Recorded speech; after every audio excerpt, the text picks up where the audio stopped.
ఓటమి తర్వాత వైఎస్ఆర్ కాంగ్రెస్ పార్టీ పరిస్థితి ఏంటి?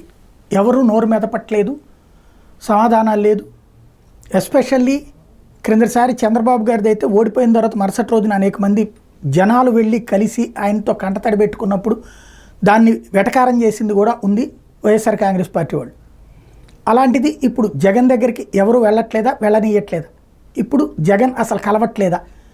తాడేపల్లిలోనే జగన్ ఉన్నారు. తాజాగా అయితే వైసీపీ ఎంపీలు ఎమ్మెల్యేలతో జగన్ భేటీ అయ్యారు.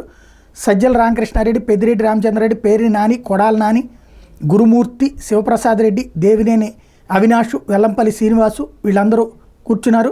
వైసీపీ ఓటమి పరిణామాల మీద చర్చించడం ప్రారంభించడం అన్నటువంటిది ఇప్పుడు వైఎస్ఆర్ కాంగ్రెస్ పార్టీ వాళ్ళకి కొంత ఏంటి అన్నటువంటిది. అంటే చాలా చోట్ల వైసీపీ వాళ్ళకి సంబంధించినటువంటి వాళ్ళ మీద జరుగుతున్న దాడులు ఈ నేపథ్యంలో కొంతవరకు వాళ్ళకి ఇప్పుడు ఆ విషయాల మీద చర్చలు జరగడం అన్నటువంటిది వాళ్ళకి కాస్త ఊరటనిచ్చే అంశం.